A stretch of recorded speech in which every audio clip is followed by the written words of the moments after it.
ओम नमो भगवते वासुदेवाय। ओम नमो भगवते वासुदेवाय। ओम नमो भगवते वासुदेवाय। ओम नमो भगवते वासुदेवाय। ओम नमो भगवते वासुदेवाय। ओम नमो भगवते वासुदेवाय। ओम नमो भगवते वासुदेवाय। ओम नमो भगवते वासुदेवाय। ओम नमो भगवते वासुदेवाय। ओम श्री परमात्मने नमो नमः। ओम गंगणपतये नमो नमः। ओम सं सरस्वत्यै नमो नमः। ओम गुं गुरुभ्यो नमो नमः। ओम सहनाववतु सहनौ भुनक्तु सह वीर्यं करवावहै तेजस्विनावधीतमस्तु मा विद्विषावहै। ओम शांति शांति शांति। सदाशिव समारंभां शंकराचार्य मध्यम अस्मदाचार्य पर्यन्तां वंदे गुरु परंपराम्। वंदे गुरु परंपराम्। ओम तत्सत। आप सभी ऑनलाइन नेटवर्क पर उपस्थित भगवत गीता श्रवण साधकों को आज ऋषिकेश से हमारा प्रातः का अभिवादन, अभिनंदन, अभिवंदन। हरि ही ओम। हरि ही ओम। हरि। हम सबको आज का यह दिव्य दिन तन मन धन जन देश काल विषय वस्तु परिस्थिति अवस्था व्यष्टि समष्टि अध्यात्म भौतिक दैविक क्षेत्र सभी को अपने अपने वर्तमान जन्म और पूर्व जन्मों में किए गए संचित कर्मों पाप पुण्य धर्म अधर्म मिश्र सकाम निष्काम सात्विक राजसी तामसी मिश्र कर्मों के पके हुए फलस्वरूप वर्तमान में आज सभी को अपने अपने प्रारब्ध अनुसार परमेश्वरीय अचिंत्य योग माया के माध्यम से वर्तमान देश काल विषय तन मन धन आदि प्रसाद स्वरूप में प्राप्त हुआ है। अतः आज का यह दिन और जीवन परमार्थ हेतु निष्काम सेवा यज्ञ देव यज्ञ ऋषि यज्ञ पितृ यज्ञ मानवता यज्ञ भूत प्राणी यज्ञ सात्विक दान शारीरिक वाचिक मानसिक तप निष्काम कर्म योग ध्यान योग भक्ति योग ज्ञान योग साधना स्वाध्याय वेद शास्त्रों का अध्ययन अध्यापन उपासना आराधना के लिए समर्पित करे और करवावे। अत्यंत दुर्लभ मनुष्य जीवन को परमार्थ हेतु सार्थक करे और करवावे। आज विक्रम संवत 2082 मार्गशीर्ष मास कृष्ण पक्ष की 10वीं तिथि सायं 6:49 तक है। उसके बाद एकादशी तिथि लग जाती। आज हस्त नक्षत्र है, सुबह 8:17 तक है। उसके बाद चित्रा नक्षत्र लग जाता है। आज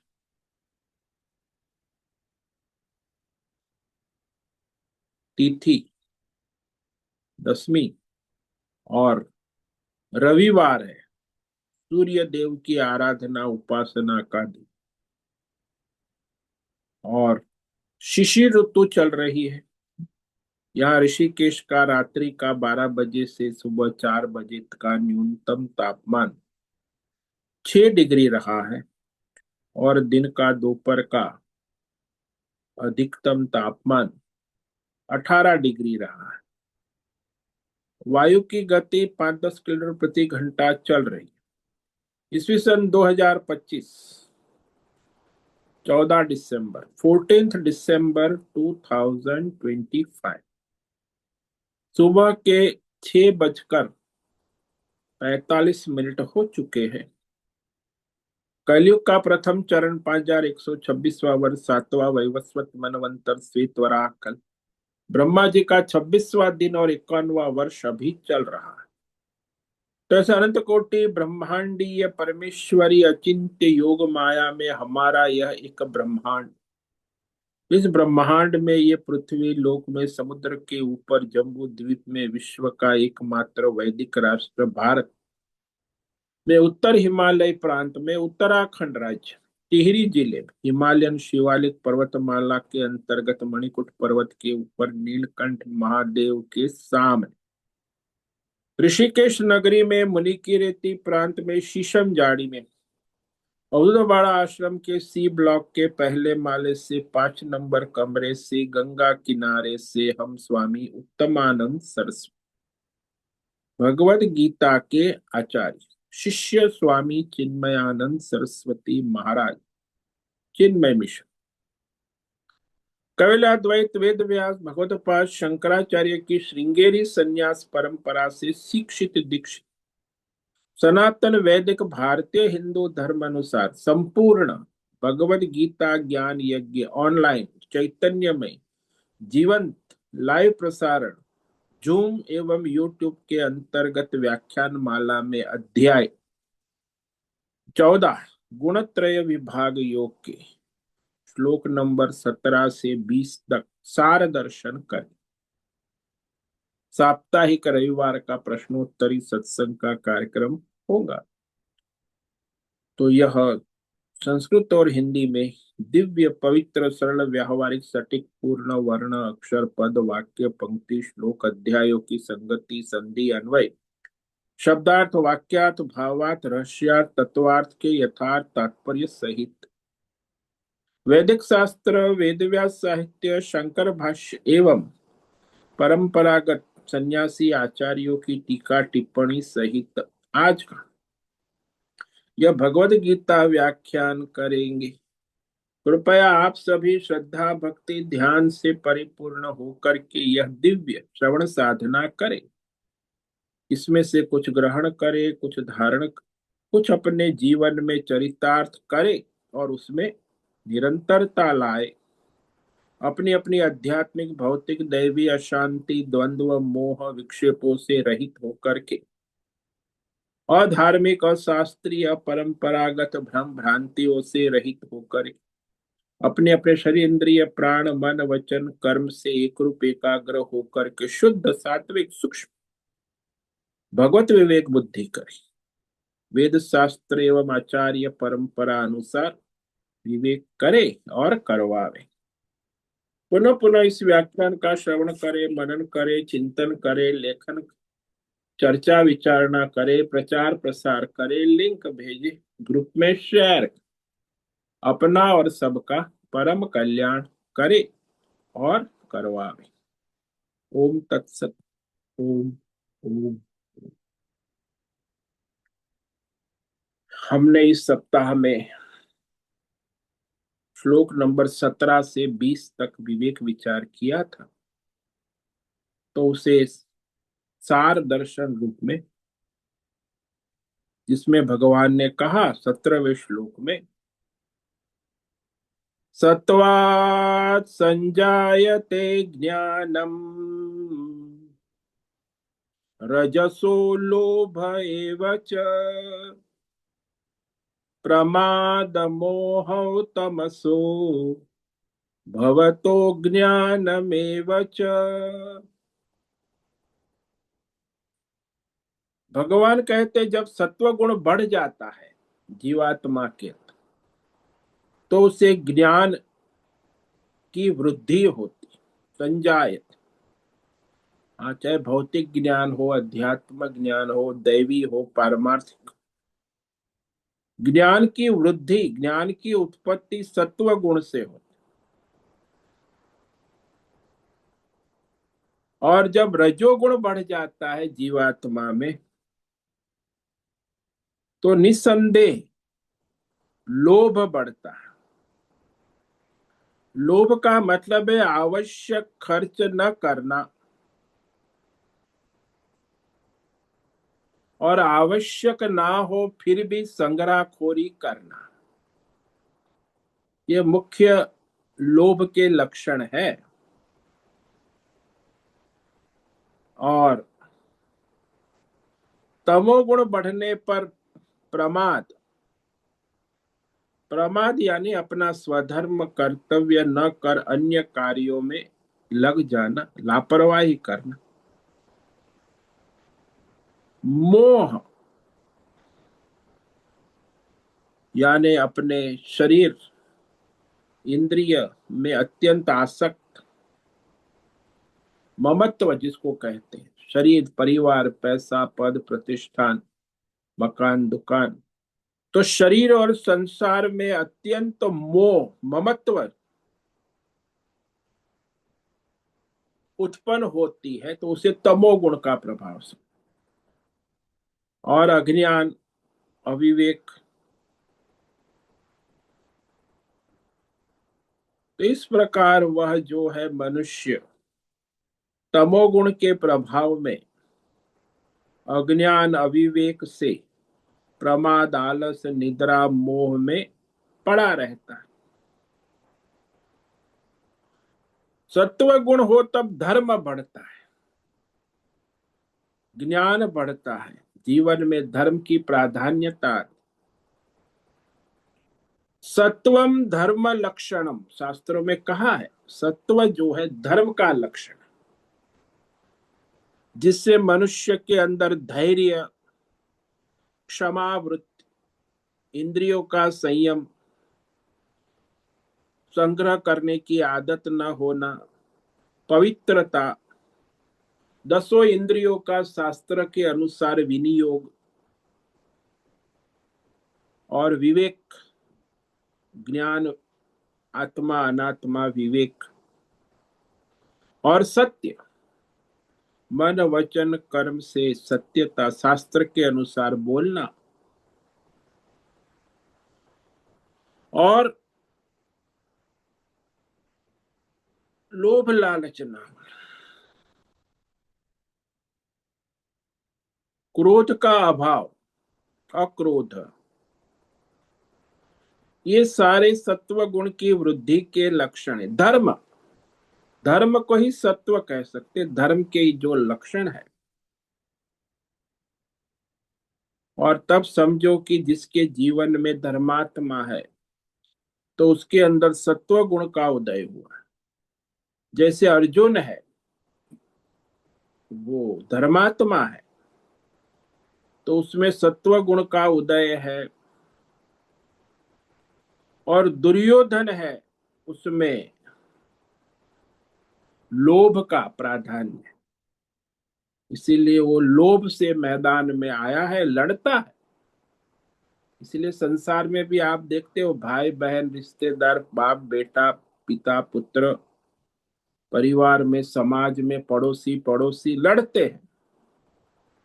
ये लड़ाई किसकी है? बोले ये सत्वगुण रजोगुण और तमोगुण की लड़ाई है। संप्रदाय वाले लड़ते हैं, वो भी लड़ाई सत्वगुण रजोगुण तमोगुण, क्योंकि तमोगुण वाले जो है वो रजोगुण से लड़ेंगे, रजोगुण वाले है सत्वगुण से, सत्वगुण वाले है वो रजोगुण और तमोगुण, वो सब लड़ाई चलती ही रहती। घर में आप बातचीत करते हो तो वहां यही लड़ाई होगी। अरे ये सही नहीं है, मैं कहती हूँ ये सही है, वो बहन ने कहा, भाई कहता नहीं तुझे समझ में नहीं आता, मैं कहता हूँ वो सही। वो सब अपने अपने गुणों के अनुसार व्यवहार करते हैं। और इसी में संसार जो है तीनों गुणों में आपस में खींचातानी होती, क्योंकि तीनों गुण विरोधी है ना। ये मित्र तो है नहीं, एक दूसरे के विरोधी, इसलिए विरोध तो करेंगे ही। सत्व गुण आएगा तो रजोगुण का विरोध कर, रजोगुण है तो वो तमोगुण का विरोध, तमोगुण है तो सत्व गुण और रजोगुण का विरोध। एक दूसरे का कभी सहयोग नहीं करेंगे, आपस में मिलजुल के नहीं रहते। भगवान ने उन्हें बनाया ही ऐसे है ये तीनों एक दूसरे के विरोधी, परस्पर विरोधी कार्य करे। अब इसमें जो इसके अंदर सत्व गुण का प्राधान्य होता है वो आगे बढ़ जाता है, जिसमें रजोगुण का वो मध्य में रहता है जैसे थे वैसे, और तमोगुण वाला है वो नीचे गिरता है अपने स्वरूप से अधोगति। वो कह रहे भगवान कि जिसमें जिस गुण का प्राधान्य होता है उस अनुसार उसकी ऊर्ध्व गति, मध्य गति और अधोगति हो जाती है। अभी जो गति है वो भी उसके पूर्व के संचित कर्म के अनुसार है। यदि उसके पूर्व के संचित सात्विक है तो अभी ऊंची स्थिति में है। यदि पूर्व के उसके संचित राजसी है तो मध्यम स्थिति वाला है। और यदि उसके पूर्व के संचित कर्म तामसी है तो नीचे की स्थिति वाला। अभी है वो भी अपने पूर्व कर्मों के अनुसार आगे भी बढ़ेगा, गिरेगा या मध्य में रहेगा, अपने ही त्रिगुणात्मक कर्मों के अनुसार ही उसकी ऊर्ध्व गति, मध्य गति और अधोगति होती रहती। यही भगवान कह रहे श्लोक नंबर 18 में। क्योंकि वर्तमान जन्म पिछले जन्मों का खेल है और अभी वर्तमान जन्म समाप्त होने पर पुनर्जन्म हो, तो पुनर्जन्म में भी वो अपने कर्मों के अनुसार ही उसकी गति होगी। तो इस श्लोक में भगवान पुनर्जन्म का सिद्धांत भी कहते हैं। ऊर्ध्वं गच्छन्ति सत्वस्था मध्ये तिष्ठन्ति राजसाः जघन्य गुणवृत्तिस्थाः अधो गच्छन्ति तामसाः।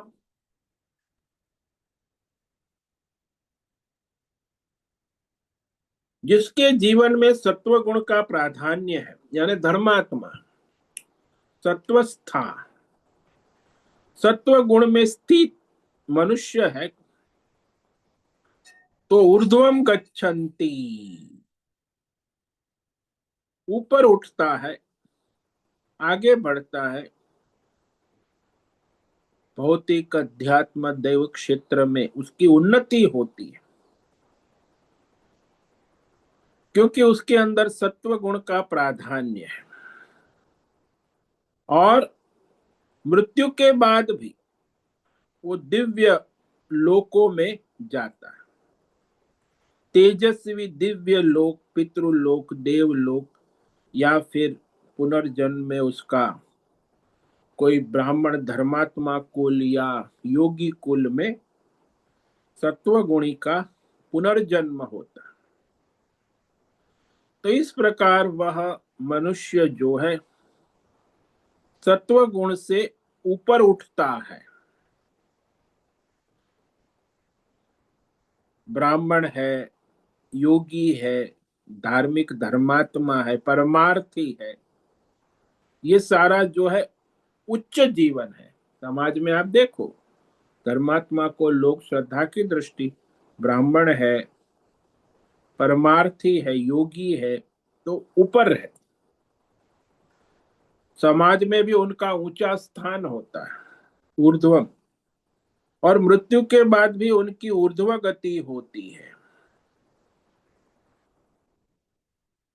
ये सात्विक मनुष्य जो है वो धर्म आसानी से कर सकता है, उसे कठिनाई नहीं होगी, क्योंकि उसके अंदर सत्व गुण का प्राधान्य है ना। या जो सात्विक मनुष्य वो परमार्थ योग साधना भी आसानी से कर सकता है, तो उसे कष्ट परेशानी नहीं होगी, क्योंकि उसके अंदर सत्व गुण का प्राधान्य है ना। इसलिए साधना में उसकी रुचि होगी, साधना भी अच्छी तरह कर पाएगा। रजोगुणी मनुष्य है वो धर्म में, परमार्थ में नहीं लग पाएगा, वो धर्म अधर्म की खिचड़ी पका। वो भी इंटेलिजेंट है, सब बुद्धिजीवी है, लेकिन उसकी बुद्धि, रजोगुणी की बुद्धि धर्म अधर्म की खिचड़ी पकाने में चलती, और सत्व गुण की बुद्धि सत्व गुण में लगती है। इसीलिए जिसकी जैसी प्रकृति होती है वैसी उसकी बुद्धि भी काम करती है। वो तर्क देगा, वैसे गणित दिखाएगा, कि इसमें इतना फायदा है, ये तर्क है, लॉजिक है, और फिर विरोध भी करेगा, तो ये रजोगुणी अपने हिसाब से अपनी महानता, अपनी बड़ाई करेगा, सत्वगुणी अपने हिसाब से लड़ेगा। तो इस तरह संसार में जो है रजोगुणी मनुष्य है, वह मध्य में रहता है। मध्य यानी मनुष्य लोक, जो देवलोक भी नहीं है और पशु लोक भी नहीं, देव और पशु के मध्य में, मध्यवर्ती। और ये मनुष्य लोक भी आकाश और पाताल के बीच में है ना, पृथ्वी लोक। तो जिसमें पृथ्वी तत्व का प्राधान्य है, मनुष्य लोक। मनुष्य का शरीर भी पंच महाभूता, उसमें पृथ्वी का प्राधान्य है। फिर परिवार, पैसा, पद प्रतिष्ठान, मकान, दुकान, बैंक बैलेंस, डिपॉजिट, ये सब पृथ्वी तत्व का प्राधान्य। और उनमें जो मध्य में रहने वाला है, उसके पाप पुण्य मिश्रित होते, बैलेंस 50-50। तो वो जैसे थे वैसे रहते हैं, और मरने के बाद भी फिर वही मनुष्य लोक में आते हैं। मध्य में रहते हैं। उनकी सारी इच्छा, सिद्धि, महत्वाकांक्षा व्यक्तिवाद होता है, व्यक्तित्ववाद। वो व्यक्ति और व्यक्तित्व को महत्व देते हैं रजोगुणी मनुष्य। शास्त्र को, ईश्वर को महत्व नहीं देते। आजकल आप देखो, मीडिया वाले हैं, ये सब व्यक्तिवाद, सेलिब्रिटी बाबा है, वो सेलिब्रिटी बाबा भी व्यक्तिवाद है। और ये सब संप्रदाय है धार्मिक, वो भी व्यक्तिवाद। शास्त्र परंपरा को महत्व एक व्यक्ति के आसपास चलता है। ये रजोगुण का प्राधान्य है, व्यक्तिवाद, व्यक्तित्ववाद। पहले तो हमारे सनातन धर्म में नहीं था, लेकिन अंग्रेज मुगल आने के बाद सारा सनातन धर्म भी 90% व्यक्तिवाद, व्यक्तित्ववाद में भ्रमित हो गया।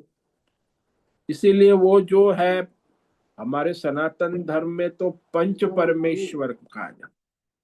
कोई भी समस्या हो, कोई बड़े निर्णय लेना हो, तो 5 लोग बैठकर जो विवेक करके निर्णय लेते हैं। अब तो 5 लोग की बात, एक ही मनुष्य सारा निर्णय लेता है अपनी बुद्धि से। व्यक्तिवाद, तो ये व्यक्तिवाद है, ये रजोगुण है, व्यक्तित्ववाद।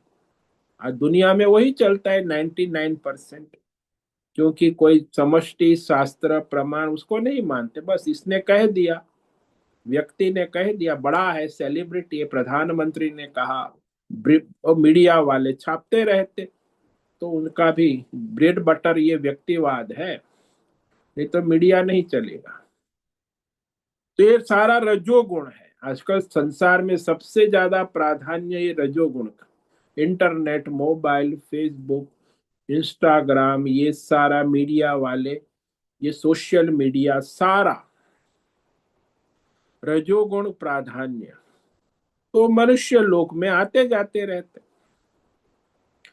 जघन्य गुण वृत्ति स्था अधो गच्छन्ति का, जघन्य का मतलब है हिंसात्मक वृत्ति वाले, जिसमें जड़ता है, निंदनीय कर्म है, दूसरों को हानि कष्ट पहुंचाना है, ये तामसी मनुष्य के लक्षण। इसमें मुख्य जो है, पशु जैसा जीवन, जैसे कहते हैं ना, अधः, आहार, निद्रा, भय, मैथुन, उसी में दिन रात लगे रहते। उनको पशुता में ही जीवन पूरा हो जाए, मरने के बाद भी फिर पशु योनि में ही जाते हैं। जघन्य गुण होगा, अधो गच्छन्ति। अभी तो पशु जैसा जीवन जी रहे, मरने के बाद तो मनुष्य तो बन ही नहीं पाएंगे, पशु योनि में ही जाएंगे सीधे। तो इस प्रकार उनकी जड़ता उसे अधोगति, दुर्गति में ले जाती है। ये लोग अपने स्वधर्म से पतित हो गए हैं, और ये व्यसनी है, जुगारी है, दुराचारी है, अधर्मी है, ये सब तमोगुण वाले। रजोगुण वाला है थोड़ा स्मार्ट होता है, धर्म अधर्म की खिचड़ी पकाता है। लेकिन तमोगुणी तो अधर्मी ही होता है, उसमें धर्म नाम की कोई मर्यादा ही नहीं होती, अधर्म में ही जीवन पूरा होता है। ये शराबी है, मांसाहारी है, व्यसनी है, व्यभिचारी है, ये सब उनका स्वभाव प्रकृति तमोगुण, इसलिए उनकी दुर्गति होती। और ऐसे तमोगुणी का जीवन भी कष्टदायी होता है, दुखदायी, लेकिन फिर वो छोड़ते नहीं है, उसी में पड़े रहते। अब भगवान कहते हैं कि वास्तव में ये सारे गुणों से रहित जो आत्मा है, सच्चिदानंद परमात्मा, वह गुणों से अतीत है। ऐसे अपने परमात्मा स्वरूप को जानने वाला इस गुणों के बंधन से मुक्त हो जाता है। तो वो भगवान बता रहे कि तीन गुणों की माया से मुक्त होने का क्या रहस्य है।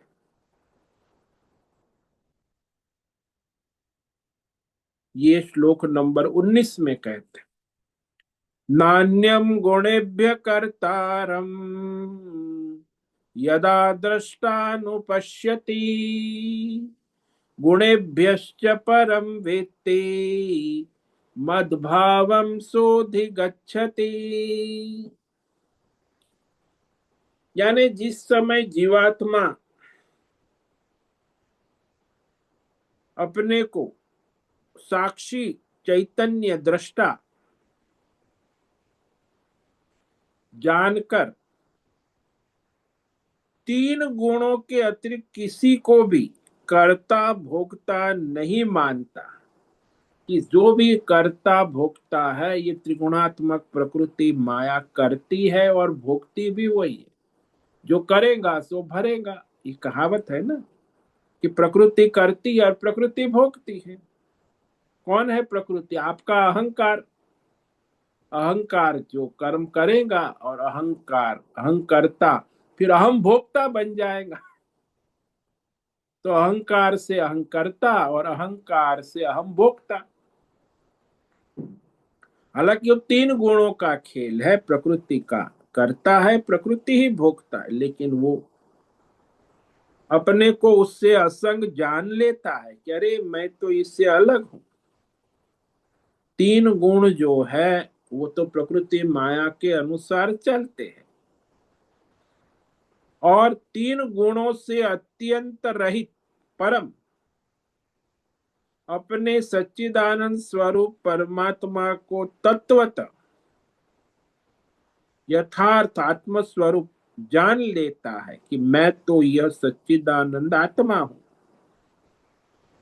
तो परमात्मा स्वरूप को प्राप्त हो जाता है। मद भावम अधिगच्छति।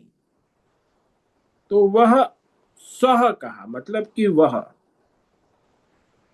अपने परमात्मा भाव में स्थित हो जाते हैं। क्योंकि सारा जो संसार है वो सत्वगुण रजोगुण तमोगुण के विभिन्न लक्षण से कर्म और कर्म फल का विस्तार वृत्ति होकर ही प्रवृत्ति शरीर के द्वारा होती रहती। तीन गुणों की ही वृत्ति है, तीन गुणों में प्रवृत्ति है। सभी जीव तीन गुणों के अंतर्गत ही अपना जीवन चलाते हैं, फिर पूरा करते, फिर पुनर्जन्म धारण करते।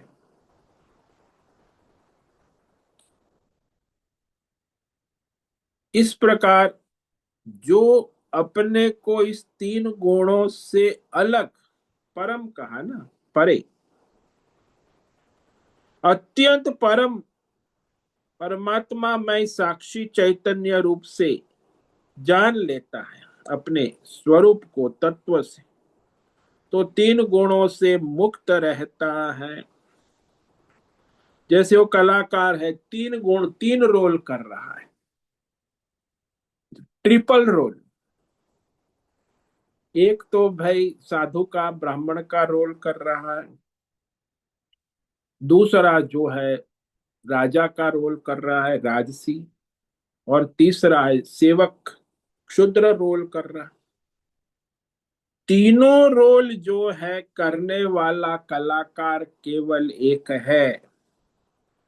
ऐसा जो तत्व से जान लेता है वो अपने परमार्थ स्वरूप में स्थित हो जाता,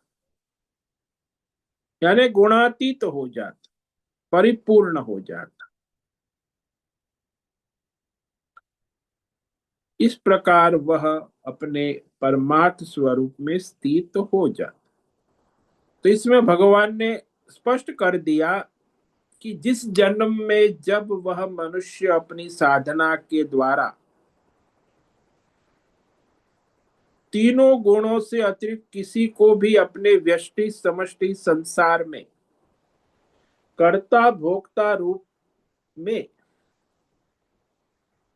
देखता है, ये तो प्रकृति प्रकृति का कार्य कर रही है, मैं तो साक्षी दृष्टा चैतन्यमय, न करता हूं न भोगता हूं। तो कलाकार अपने पात्र को देखता है, पात्र करता है भोगता है, मैं तो उसे प्रकाशित करने वाला साक्षी हूं ना। तो कलाकार पात्र के कर्ता भोक्ता के बंधन में नहीं आता। वैसे ही जो अपने आत्मज्ञान में स्थित हो गया है वो अपनी प्रकृति के अनुसार जो त्रिगुणात्मक कार्य चल रहा है उसे प्रकाशित करता है, लेकिन उसमें कर्ता भोक्ता में बंधन में नहीं आता। अबे गुणातीत वह कैसे होता है? बोले तीन गुण से परे होने का तो यही रास्ता है कि पहले तो शुद्ध शुद्ध सत्व गुण में निष्काम हो, सकाम वाला गुणातीत नहीं हो सकता। तो निष्काम कर्म योग, ध्यान योग, उपासना, भक्ति, ज्ञान योग का अभ्यास करे। जैसे निष्काम करेंगे तो उससे वैसे उसकी जो है ये तीन गुण से असंगता वैराग्य उत्पन्न होता, अन्यथा असंगता नहीं हो। सकाम मनुष्य तीन गुणों से असंग नहीं हो सकता। इसीलिए यह निष्काम भक्ति, कर्म, ध्यान, उपासना, ज्ञान योग सारे निष्काम होना आवश्यक। आजकल लोग बहुत करते हैं, ध्यान योग करते हैं, कर्म योग करते हैं, उपासना करते हैं, भक्ति करते हैं, ज्ञान योग भी, लेकिन सकाम कर, इसीलिए उनका अंतःकरण शुद्ध नहीं हो सकता है। इस प्रकार जो तीनों गुणों से पार है, अपने को जानता है कि मैं इस तीन गुणों से रहित आकाशवत परिपूर्ण हूं, और इस तरह कहने के बाद भगवान आगे जीवित रहते हुए ही वह वर्तमान जन्म में ही सारे तीनों गुणों के संबंध से रहित असंग होकर अमृत मोक्ष पद को प्राप्त कर लेता। यह भगवान 20वें श्लोक में कहते हैं, गुणानेतानतीत्यत्रिन् देहि देह समुद्भवान् जन्म मृत्यु जरा दुःखै विमुक्तो मृतमश्नुते। देही, देही यानी जीवात्मा, जो अपने सारे व्यवहार में लगा हुआ शरीर, इंद्रिय क्षेत्र, जो जानता है कि एक क्षेत्र की उत्पत्ति का कारण, क्षेत्र यानी शरीर और संसार, इसकी उत्पत्ति का कारण केवल ये तीन गुण है, और तीन गुण से अपने को अतित्य, अतिक्रम यानी असंग कर, अलग करके वह अपने इस शरीर और संसार के जन्म मरण वृद्धावस्था उत्पत्ति स्थिति लय सारे विकारों के कष्ट दुखों से विमुक्त, विशेष रूप से मुक्त हो जा और अमृतम अश्नुते, अमृत पद को प्राप्त होता है। यहां जो मनुष्य अपने सर्वश्रेष्ठ परमात्मा तत्व बोध में युक्त है, वह अपने प्रारब्ध अनुसार वर्तमान स्थूल सूक्ष्म शरीर संसार में धर्म कर्म व्यवहार करता है, लेकिन वो कर्म में कर्ता भोक्ता भाव न होने के कारण असंग रहता, इसीलिए उसको गुणातीत कहा जाता। ठीक वैसे ही जैसे कलाकार अपने पात्र को करता हुआ देवदत्त भिखारी पात्र से असंग रहता है, और यदि वो पात्र करते हुए देवदत्त भिखारी के रूप में भी अपने कलाकार स्वरूप को जानता है, तो भिखारी होते हुए भी वो कलाकार अपने स्वरूप में स्थित होने के कारण उस भिखारी पने के बंधन से मुक्त रहता है, कि उसे ज्ञान है ना कि मैं ये देवदत्त भिखारी नहीं हूं। ऐसे ही प्रकृति प्रारब्ध से बना है शरीर, तो वह प्रकृति है, देवदत्त भिखारी तो त्रिगुणी माया प्रकृति का खेल है, मैं तो सच्चिदानंद आत्मा हूं। तो अपने साक्षी चैतन्य कलाकार स्वरूप में स्थित होने के कारण वह देवदत्त भिखारी का पात्र करते हुए भी दुखी नहीं होता, मोहित नहीं होता, भ्रमित नहीं। पात्र है, भिखारीपना है, लेकिन वो जानता है कि ये भिखारीपना मेरा नहीं है, ये भिखारीपना त्रिगुणात्मक प्रकृति माया का विकार है। तो असंग रहता है। आत्मज्ञानी जो है ना, सब कार्य करता है प्रारब्ध के अनुसार नित्य नैमित्तिक धर्म, लेकिन उसमें वह कर्म और फल के बंधन में नहीं आता है। इस प्रकार वो अमृत पद हो गया उसमें, विशेष रूप से असंग होने के कारण मुक्त है, बंधा हुआ नहीं है। और सर्व दुख जो है सुख है, उससे वह क्षेत्र का ही जानता है कि सुख दुख और सारा जन्म मरण क्षेत्र का है, क्षेत्रज्ञ का नहीं है। क्षेत्र की उपाधि में ये सब होना ही है, सुख दुख जन्म मरण शरीर मन इंद्रिय, तो 24 तक क्षेत्र में तो ये सब सुख दुख तो रहेंगे जब तक क्षेत्र है, लेकिन क्षेत्र में नहीं है।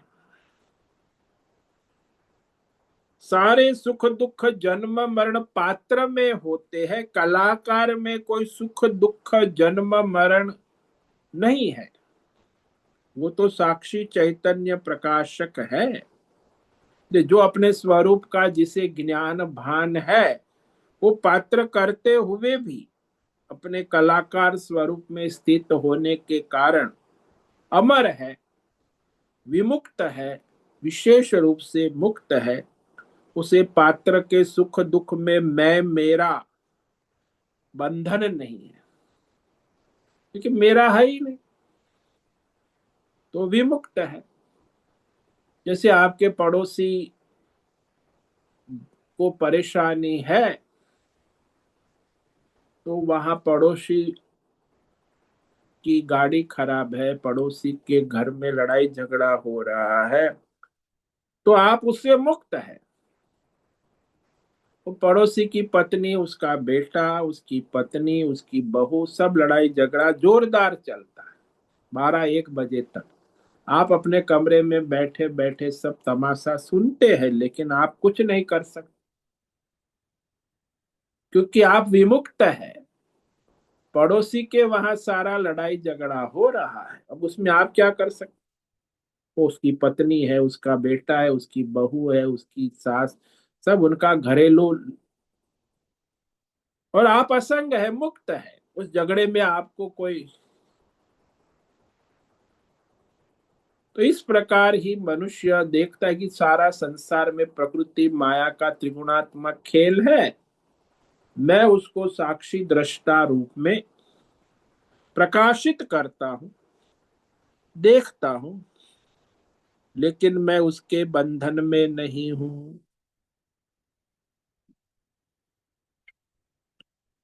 तो इस तरह आज हमने ये गुणातीत जो अमृत पद को प्राप्त कर लेते परमानंद को, वो सारे विवेक पूर्वक उसकी बुद्धि में विवेक जागृत हो गया है कि ये सारा जो संसार और शरीर का खेल है वो त्रिगुणात्मक प्रकृति माया का ही खेल है। और मैं उससे उपराम सच्चिदानंद आत्म स्वरूप साक्षी चैतन्य हूं। वही मेरा वास्तविक स्वरूप है। इसी को मोक्ष कहते हैं, अमृत कहते हैं। तो जिसकी बुद्धि अपने स्वरूप में स्थित हो गई है वही अमृत है, वही मोक्ष है। और जिसकी बुद्धि क्षेत्र में संसार में लगी है वो तो जन्म मरण के चक्र में घूमता रहता। तो आज इस प्रकार ये परम तत्व जो है, परमार्थ में स्थित विमुक्त मनुष्य के लक्षण गुणातीत, जिसको गुणातीत, देखो सब पर्यायवाची शब्द बहुत होते, लोग भ्रमित हो जाते हैं। अरे भगवान ने स्थित प्रज्ञ दूसरे अध्याय में कहा, फिर वो अनन्य भक्त कहा, फिर गुणातीत कहा, फिर अपरोक्षानुभूति का, फिर आत्म साक्षात, फिर अरे भाई जितने भी सारे शब्द है, शब्द का एक ही लक्ष्य है, परमार्थ। तो अब अर्जुन प्रश्न पूछता है भगवान से। ये सुनने के बाद, गुणातीत विषय के दो श्लोक सुनने के बाद अर्जुन ने भगवान से प्रश्न किया। तीन प्रश्न करता है। इस पर हम कल विवेक विचार करेंगे। पहला प्रश्न है कि यह गुणातीत के लक्षण क्या है, परिचय क्या है, बायोडेटा की। दूसरा प्रश्न है कि उसका व्यवहार प्रारब्ध अनुसार उसका आचरण कैसा होता है। और तीसरा है वह अपने परमार्थ स्वरूप में स्थिति कैसे प्राप्त कर लेता है, किस तरह प्राप्त करता, किस उपाय से प्राप्त करता है। परमात्मा गुणातीत किस उपाय से होता है, कैसे हो जाता है। तो इस तीन प्रश्नों का उत्तर आगे भगवान देंगे। इस श्लोक नंबर 21 से लेके 27 तक इस गुणातीत विवेक कहते हैं इसको, इस पर हम विचार करेंगे विस्तार से। तो आज रविवार है, इसीलिए किसी भी साधक को कोई प्रश्न है तो प्रश्नोत्तरी कर सकते हैं अभी।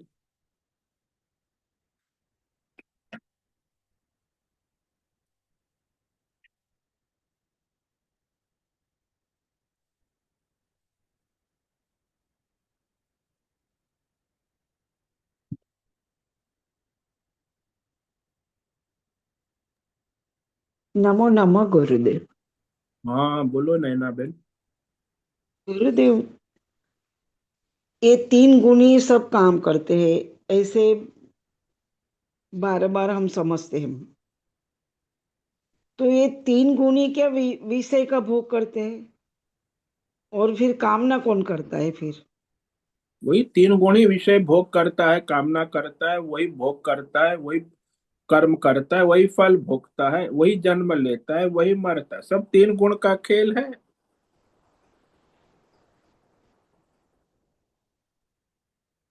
तो जीव कामना करता है, ऐसा क्यों कहते हैं हम लोग? जीव अज्ञान से जब तीन गुण का कामना करता है तो जीव की हो गई, अज्ञानी है इसीलिए अज्ञान से कामना करता है, नहीं तो कहां से कामना करेंगे।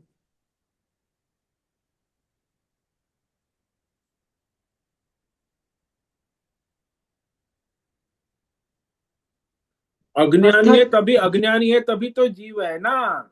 नहीं तो आत्मज्ञानी है तो परमात्मा स्वरूप है।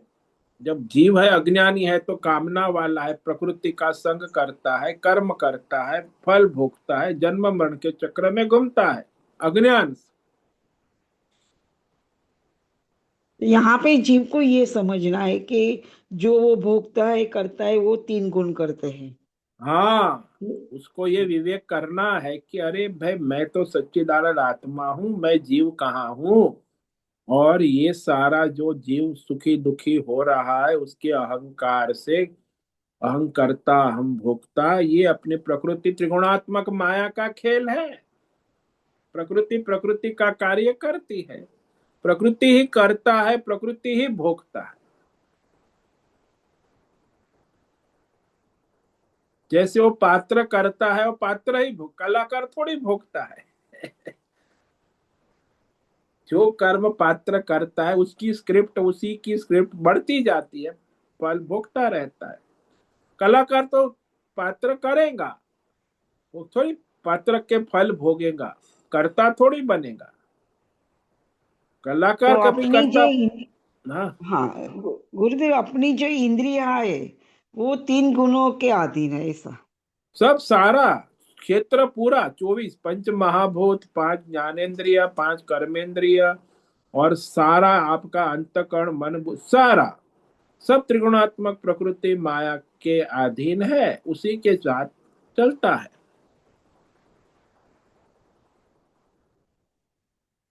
और अज्ञान यहाँ से पे अच्छा बुरा कुछ नहीं रहता ऐसा। नहीं, अच्छा बुरा रहता है। सत्व गुण, रजोगुण, तमोगुण, वो तो रहेगा, उसमें अच्छा बुरा नहीं रहेगा। क्षेत्रज्ञ में, क्षेत्र में तो अच्छा बुरा रहेगा ही।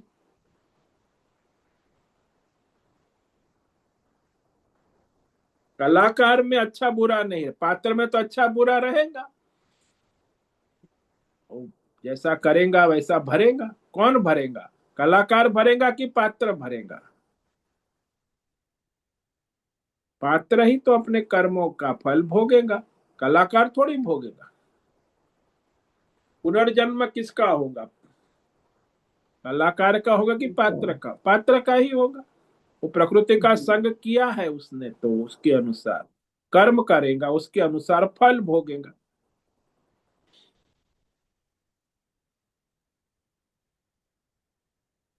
यहाँ का कर्म का महत्व ज्यादा नहीं रहता पर तीन गुणों का महत्व ज्यादा बढ़ जाता है।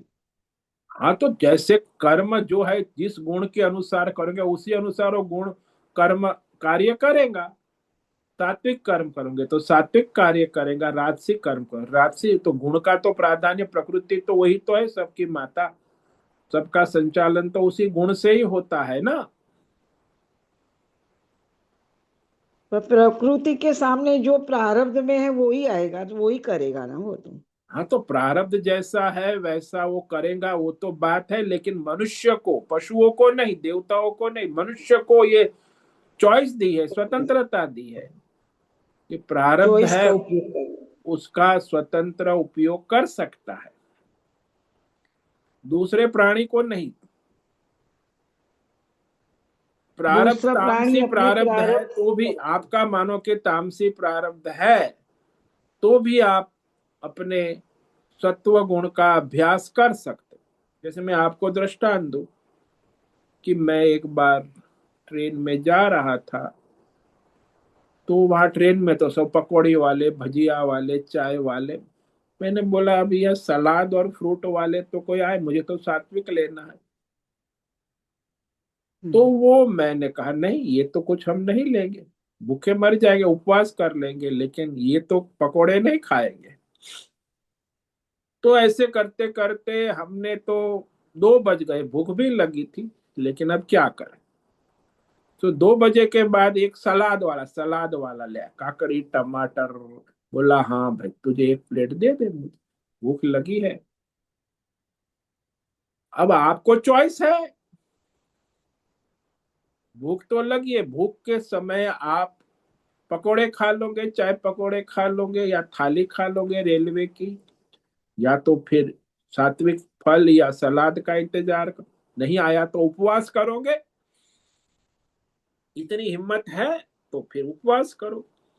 ये तो आपको चॉइस है, मनुष्य को है, पशु को नहीं है, तामसी मनुष्य को भी नहीं है, राजसी मनुष्य को भी नहीं है, केवल सात्विक धर्मात्मा है उसी को चॉइस है। ये भी बड़ा विचित्र है। तामसी मनुष्य तो कोई चॉइस है ही नहीं, वो तो तमोगुण के अनुसार रहेगा। रजोगुणी को भी कोई चॉइस नहीं है, वो तो रजोगुणी खाएगा पकौड़े चाय भी। खाली सत्व गुणी है, सात्विक है, उसे चॉइस है। उससे अपने इंद्रियों को संयमित करना है। हाँ वो कर सकता है, बाकी इनको आप सपने में भी नहीं कह सकते कि अरे तू थोड़ा संयम नियम करो। तो रजोगुणी है, तमोगुणी है, पशु है, वो थोड़ी मनुष्य है। केवल तभी सात्विक, तीन गुण में भी गुण जो अपना काम सात्विक करते हैं। मनुष्य है उसी को चॉइस है। जो तमोगुणी रजोगुणी उसको तो चॉइस है, उसका पता भी नहीं है। सही बात है। पता होने के बाद भी अमल करना भी नहीं बहुत। नहीं करेगा, वो तमोगुणी है रजोगुणी है, वो तो अपने रजोगुण में ही चलेगा। नहीं, सात्विक प्रकृति के सामने जब ये सब आता है तभी चॉइस करना जरूरी हाँ है तब वो इसमें। कर सकता है, वो कर सकता है, बाकी तो किसी को कहने का कोई मतलब नहीं, वो कर भी नहीं सकता चाहे तो भी। तो फिर हम कामना तीनों गुण करते हैं ऐसा नहीं कह सकते ना। नहीं, कामना तो आप अज्ञान से करते हो, तीन गुण जीव कामना नहीं। करता है। हाँ जीव करता है अज्ञान से, अज्ञान है इसीलिए यानी कि कामना। हाँ जीव की इंद्रिया करती है। हाँ, इंद्रिया कहो, हाँ। अज्ञान कहो, अहंकार कहो, उसके वश होकर वो कामना करता है। इंद्रियों के वश होकर कामना करता है, अहंकार के वश होकर, भावना के वश होकर कामना करता है, अज्ञान के वश होकर कामना करता है। वो तो करेगा और फिर कर्म करेगा कामना के अनुसार और फल भोगेगा। जैसे उसने वड़ा खाया तो उसका राजसी कर्म बन गया, हाँ और जी। उसका फल उसको भी राजसी मिलेगा तो सात्विक नहीं रहेगा, कहाँ से रहेगा, वो तो रजोगुण में चला गया। रजोगुण में चला गया।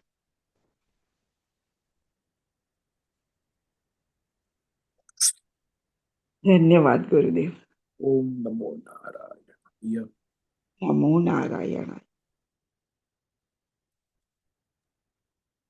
स्वामी जी प्रणाम। हाँ नीरज बोलिए। स्वामी जी, जैसे आज आया है कि जैसे हमारे अंदर मलिन वासनाएं हैं, तमस या रजस वाली, तो हम एक शुद्ध भावना करते हैं कि मैं शुद्ध बुद्ध मुक्त एकमेव अद्वितीय चेतन आत्मा स्वरूप हूँ। अब ये तो प्रवृत्ति हुई हमारी, एक वृत्ति हुई सब तरफ से निवृत्ति होने के लिए। अब जब साधक इसमें रहता है तो ऐसा कहीं व्याख्या आती है कि क्या अनुभव आता है वहां पे? जैसे गहरी नींद के बाद हमें आता है मैं सुख से सोया। अब जब साधक निरंतर इस प्रवृत्ति में रहता है कि मैं शुद्ध बुद्ध मुक्त चेतन आत्मा हूं, देह मन बुद्धि वाला क्षेत्र नहीं हूं, तो अब उसके पास क्या बोध, क्या अनुभव आता है? ऐसे कहीं व्याख्या आती है कुछ? देखो नीरज, यदि वो सात्विक है, शुद्ध सत्व वाला है, तभी ही उसका ये मैं शुद्ध आत्मा हूं ये चिंतन जायज है। बाकी यदि उसमें शुद्ध सत्व नहीं है, सत्व नहीं है, और वो जो चिंतन करता है मैं चिदानंद शुद्ध सात्विक आत्मा हूं, तो ढोंग है, पाखंड है, उसका कोई मतलब नहीं। ये ढोंग पाखंड दंभ जिसको कहते हैं ना, दंभो दर्पो भी मानस्य क्रोध पर, तो ये तो आसुरी वृत्ति है। भले वो कहता है मैं चिदानंद रूपों से, लेकिन है दंभी, आसुरी है। ये कोई साधु बाधु का लक्षण नहीं है। भले वो सोचता हो, सुनता हो, सुनाता हो, वो गाना भजन गाता हो, चिदानंद रूप शिव हो, तो क्या है, वो दंभी है, ढोंगी है, पाखंडी। वास्तविक होना चाहिए। सत्व गुण है तो वास्तविक है। रजोगुणी तमोगुणी है वो क्या, वो सब ढोंग पाखंडी का है। वही चलता है दुनिया में 90%। ये धार्मिक स्पिरिचुअल वर्ल्ड जिसको आप कहते, सत्व है ही नहीं। और रजोगुणी तमोगुणी सब ज्ञान योग, भक्ति योग, ध्यान योग की दुकान लगा के बैठे, भीड़ लगती है, बड़ा सत्संग होता है, ढोंग है, पाखंड है, सत्व है ही नहीं। मनोरंजन हो जाता है और कुछ नहीं। ये कोई साधना नहीं है, स्पिरिचुअल एंटरटेनमेंट, आध्यात्मिक मनोरंजन। और इसीलिए लोग फील गुड होता है ना, जाते हैं, कर्म योग में जाते हैं, ध्यान योग में जाते हैं, भक्ति योग में, ज्ञान योग। है तो तमोगुणी रजोगुणी, इसेंशियली उसमें सत्व तो है ही नहीं। वो कहाँ से, वो तो ऐसे ही चलेगा उनका। सत्वात संजायते, अभी तो कहा भगवान ने, सत्वात संजायते ज्ञानम रजसो लोभ एव च प्रमाद मोह तमस। 17वें अध्याय में आज ही हमने हाईलाइट, सत्व गुण से ही ये वास्तविक होता है ज्ञान, परमार्थ, विवेक। रजोगुण में तो काम क्रोध लोभ मोह ही चलेगा, और तमोगुण में प्रमाद मोह आलस निद्रा और अज्ञानम। तो ये सब ढोंग पाखंड दिखावा होने से कुछ परमार्थ साधना नहीं होती। उसमें योग्यता बननी चाहिए, आवश्यक है। तो ज्ञान की संभावना, ये सारा जो वृत्ति है, आत्माकार वृत्ति, ब्रह्माकार वृत्ति, सत्वा सत्व गुण है तो ही संभव है। रजोगुणी तमोगुणी दिखता है, करता है, बोलता है, तो सब खाली पाखंड है, उसका कोई प्रयोजन नहीं, न उसका हित है, इसमें कोई परमार्थ है ही नहीं। स्वार्थ है, संसार है, बंधन है, मुक्ति का मार्ग नहीं है। भले वो करे परमार्थ की बातें,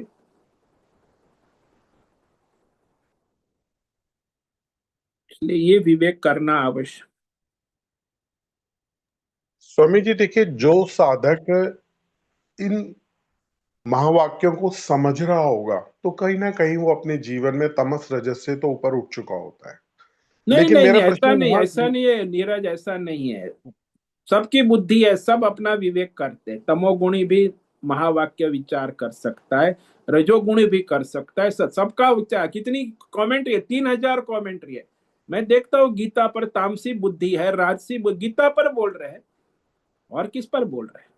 रजोगुणी तो रजोगुणी व्याख्या कर रहा है, सत्व गुणी है, सात्विक व्याख्या हो रही। वो जिसकी जैसी बुद्धि है ऐसी वो परमार्थ की बात भी करता है। स्वामी ये तो यथार्थ है कि जो सिद्ध की अवस्था है वो साधक का लक्ष्यार्थ है। लेकिन मेरा प्रश्न यहाँ पर यह था कि क्या ऐसी कहीं व्याख्या आती है कि जब साधक उस अपनी स्थिति को रहता है तो उसको क्या अनुभव, क्या अनुभूतियां बोध आते हैं? अरे भाई, अपने स्वरूप में स्थित है तो उसे फिर बस यही तो कह दिया ना, अमृतम अश्नुते। ये तो 2 श्लोक में भगवान ने कह दिया कि वो सीधा है। जब वह अपने सारे संसार के बंध विमुक्त अमृतम अश्नुते, वो तो सारे संसार के बीच में रहते हुए भी जल कमलवत मुक्त हो गया। मैं मेरा तू तेरा सारा खत्म हो गया, सब भगवान हो गया, परमानंद। तो असंग हो गया, माया प्रकृति में है फिर भी प्रकृति से असंग है। जैसे कमल है, पत्ता जल में है, फिर भी वो गीला नहीं है।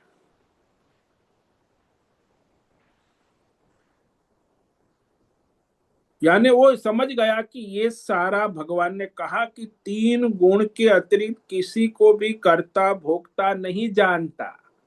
3 गुण ही करता है, 3 व्यष्टि समष्टि सारा संसार। और अपने 3 गुण से परे परम अपने आत्म स्वरूप को तत्वतः जानता है कि मैं वो आत्मा हूं, चैतन्य, मैं क्षेत्रज्ञ, मैं क्षेत्र नहीं हूं।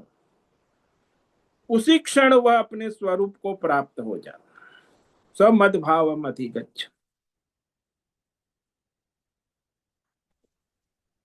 स्वामी, ये स्थिति तो उसके जीवन में ठीक है, बिल्कुल आती ही है साधक की जब इन चीजों में चलता है। मेरा कहने का भाव सिर्फ इतना मात्र था कि जैसे अभी साधक ध्यान समाधि में जाता तो एक निर्गुण निराकार में स्थिर हो जाता है, उसको कोई बोध नहीं होता। लेकिन जो वेदांत की ध्यान स्थिति है, वेदांत की समाधि है, या वेदांत के महावाक्यों से युक्त रहता है, वहां भी कुछ बोध ऐसा आता है, कहीं ऐसी कोई व्याख्या आती है? नहीं नहीं, वो समाधि वाला तो अलग ही है, वो तो समाधि पूर्ता ही निमित्त है, वहीं तक ही सीमित है। आत्मज्ञानी तो 24/7 सर्वत्र उसकी आत्मानुभूति में स्थित रहता है, उसे समाधि में हो या व्यवहार में हो, प्रारब्ध के अनुसार जहां भी हो, उसकी आत्म अनुसंधान की स्थिति कभी टूटती नहीं है। वो अखंड अपने आत्म स्वरूप में ही स्थित रहे, क्योंकि वो आत्मज्ञान में स्थित हो गया है उसकी बुद्धि।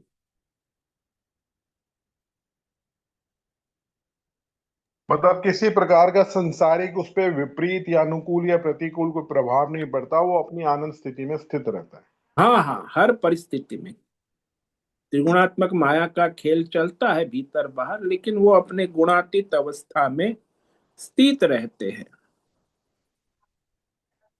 जैसे आकाशवत परिपूर्ण कहा ना, कि आकाश जो है वो सर्वत्र, पृथ्वी में, जल में, वायु में, अग्नि में रहते हुए भी वो परिपूर्ण रहता है, उसका संग नहीं करता कि पृथ्वी का संग करके आकाश पृथ्वी वाला मैला हो गया, ऐसा नहीं, वो तो असंग ही रहता है, परिपूर्ण रहता है। ऐसे ही गुणातीत है, तीनों गुण में रहते हुए भी असंग रहता है, परिपूर्ण रहता है। हालांकि तीनों गुण अपूर्ण है, वो तो परिवर्तनशील है, विकारी है, लेकिन वो असंग और परिपूर्ण ही रहता है।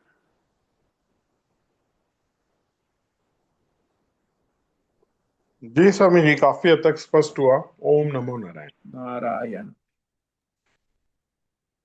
और गुरुदेव, ये आत्मज्ञानी का निर्णय भी समाज में अलग पड़ता है ना, निर्णय लेना प्रशांत रहता है, ऐसा अलग दिख जाता है ना, वो अनुभव करता देखो, है ना। हाँ कोई जी। भी निर्णय होगा वो प्रकृति माया का ही होगा। वो निर्णय लेना उसका जो है वो व्यक्तिगत नहीं होगा, उसका निर्णय शास्त्र के अनुसार, परंपरा के अनुसार होगा। वेद शास्त्र, भगवत गीता, भगवान के अनुसार उसका तर्क होगा, भगवान के अनुसार ही, शास्त्र के अनुसार ही व्यवहार होगा, स्वच्छंद नहीं होगा। स्वच्छंदी नहीं होगा। हाँ, ठीक।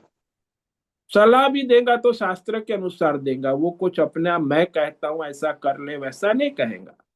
पर भगवान ने कहा है गीता में, शास्त्र में ऐसा है, आपको उचित लगे वैसा करो।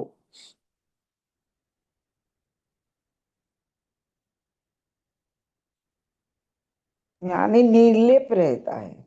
हाँ, ये केवल जो उसको कहना है वो शास्त्र के अनुसार कहेगा, सुनेगा, और बाकी ये माया के त्रिगुणात्मक चक्कर में नहीं पड़ेगा।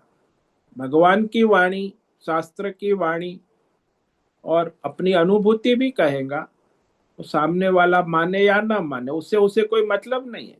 कहना है कह देगा, भाई ऐसा है।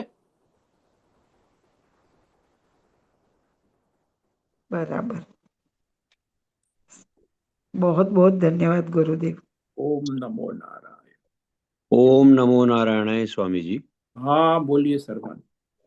स्वामी जी, ये थोड़ा संशय इसमें इसलिए उत्पन्न होता है क्योंकि जैसे गुण तो जीव में है, जीव में आत्मा का वास है, और बिना आत्मा के जीव का एग्जिस्टेंस ही नहीं है।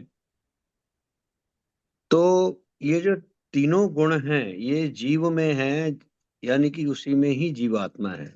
अब इसका कंपैरिजन जब, जैसे आप एग्जाम्पल देते हैं कि स्टेज पर अपना कार्य, अपना रोल प्ले करके एक्टर चला जाता है, तो लेकिन जिस समय तक वो एग्जिस्टेंस में है, उस रोल में है, उसमें वो तीनों गुण हैं। तो इसमें फिर जीव और आत्मा ये भिन्न भिन्न प्रतीत होते हैं कि जो जो रोल वो कर रहा है वो उससे भिन्न है जो एक्चुअल में वो जीव है। तो ये फिर इसमें ये द्वैत एक किस्म से हो जाता है कि जीव और आत्मा अलग अलग हैं, क्योंकि आत्मा तो गुणों से गुणातीत है, उसे तो वह फर्क नहीं है, लेकिन जीव में ये भाव विकार पैदा हो रहे हैं। तो क्या जीव और आत्मा अलग अलग हैं? और अलग अलग हैं तो फिर वो द्वैत वाली बात आ जाती है कि परमात्मा अलग है और जीव अलग है। इस पर थोड़ा सा और बताइए।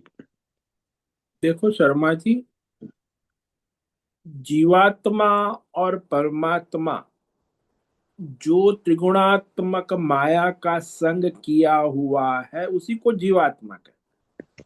और जी जो त्रिगुणात्मक माया से असंग है, जो उसे प्रकाशित कर रहा है, चैतन्यमय है, वो परमात्मा है।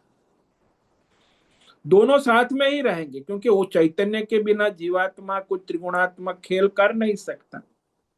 जी इसीलिए दोनों हमेशा साथ में रहेंगे। एक इस संग करके प्रकृति में सुखी दुखी होता रहेगा वो जीवात्मा, और परमात्मा उसे प्रकाशित कर उसके कर्मों के अनुसार प्रवाहित करते रहेंगे। वो करता, जब तक वो जीवात्मा अपने गुणों का संग नहीं छोड़ेगा और अपने परमात्मा स्वरूप का संग नहीं करेगा, तब तक वो इस गुणों में घूमता रहेगा, और उस गुण को प्रकाशित करने वाले परमात्मा भी उसके साथ रहेंगे, उसे प्रकाशित करते रहेंगे। जी। तो ये फिर चॉइस जो तीनों गुणों की है, किस वक्त कौन सा गुण प्राधान्य है, इसमें फिर जीवात्मा का रोल कहाँ रह जाता है? हाँ क्योंकि जो जो कैटलिस्ट है वो तो परमात्मा है ना। हाँ जी, हाँ जी, परमात्मा तो है ही, लेकिन जी बात ऐसी है कि परमात्मा उपस्थित है, वो साक्षी चैतन्य है, वो जीव कर्ता भोक्ता बनता है अहंकार से, और इसीलिए वह जो है अपनी चॉइस कर सकता है। जी। प्रकाशित तो परमात्मा ही करेगा उस। हाँ, बड़ा कंफ्यूजन होता है इसमें नहीं, देखो दोनों जो। बात ऐसे, कलाकार है जी उसको चॉइस नहीं है, कलाकार केवल रोल को कर रहा है। जी जी जी हाँ। तो जो रोल को कर रहा है वहां रोल ल- को ल- चॉइस है, जो रोल हो रहा है लेकिन उसको। वो रोल रोल जो है वो तो उसको जो डायरेक्टर है वही देता है। हाँ, तो डायरेक्टर ने उसके प्रारब्ध के अनुसार जो उसको रोल वर्तमान में दिया है, वो रोल करते समय उस जी रोल को वो कैसे चॉइस कर करके अपने रोल को परिवर्तन कर सकता है, वो इसको चॉइस है, किसको? जीवात्मा। जीवात्मा। हाँ, एक्टर तो चलता ही रहेगा, प्रकाशित करता ही रहेगा, हाँ, वो तो थोड़ा। चॉइस में नहीं आएगा। जी जी इसलिए हर हाँ। समय वहां एक्टर उसको जैसी चॉइस करेगा उससे उसको प्रकाशित भी करेगा। वो तो केवल मनुष्य को ही, जीवात्मा में एक ही मनुष्य योनि में ही ये चॉइस है, बाकी किसी योनि में नहीं। जी जी हाँ, वो हाँ तो क्लियर है कि मनुष्य योनि में ही है। हाँ लेकिन वो चॉइस बड़ा डिफिकल्ट हाँ, वो सूक्ष्म है, क्योंकि वो ईश्वर जो है आपका प्रारब्ध भी देता है, और प्रारब्ध के अनुसार आपको चॉइस भी देता है, वहां आप किस तरफ जाते हो। वो मैंने कहा ना कि रजोगुणी तमोगुणी है, वो तो अपने प्रारब्ध के अनुसार ही चलेगा। जो जी सात्विक है, धर्मात्मा है, तो वो अपनी चॉइस कर सकता है। अन्यथा तमोगुणी रजोगुणी तो चॉइस भी नहीं कर सकता, वो चॉइस है ही संभव ही नहीं है उसके लिए। जी स्वामी जी। ओम नमो नारायणाय स्वामी। ओम नमो नारायण। ओम नमो नारायण स्वामी जी। हाँ बोलो हिमा।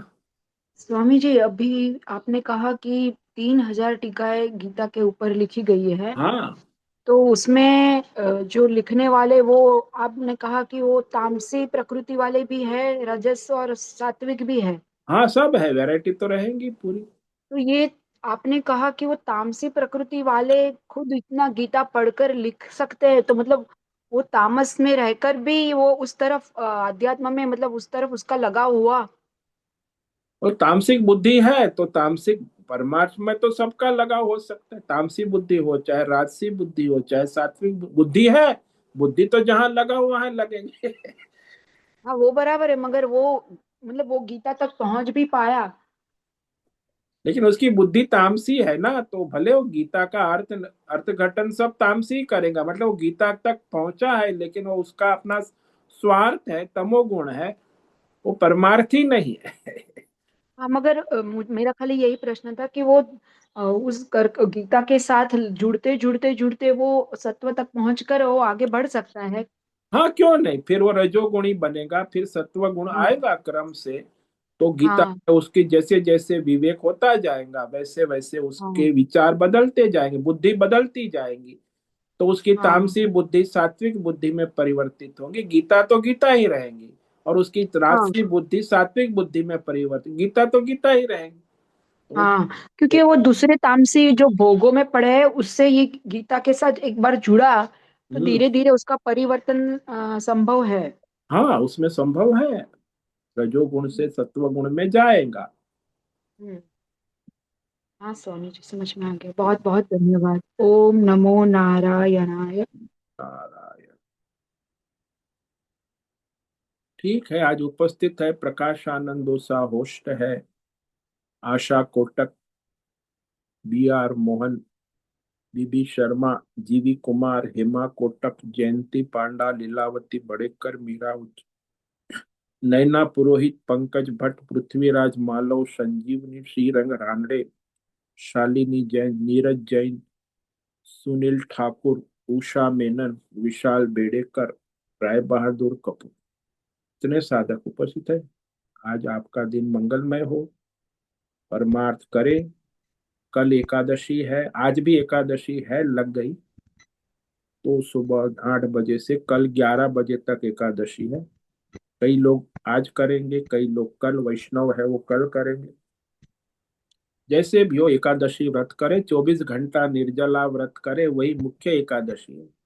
यदि निर्जला नहीं रह सकते हैं तो जल पी ले, और जल नहीं रह सकते तो दूध पी ले, यदि दूध से नहीं रह सकते फल खा ले, लेकिन एकादशी व्रत करे 24 घंटा। सभी को ओम नमो नारायणाय। ओम नमो ओम नारायण। नमो नारायणाय। ओम नमो ओम नारायणाय। ओम नारायण नमो नारायणाय स्वामी जी। नारायणाय ओम नमो नारायणाय स्वामी जी। नारायण ओम नमो नारायणाय स्वामी। नारायण। बहुत से निवेदन है, आज का सत्संग पूर्ण करें। ओम ओम नारायण। नमो नारायणाय। आज का दिव्य ओम सत्संग नमो हम यही पूर्ण करते हैं। सभी साधकों को ओम नमो नारायणाय।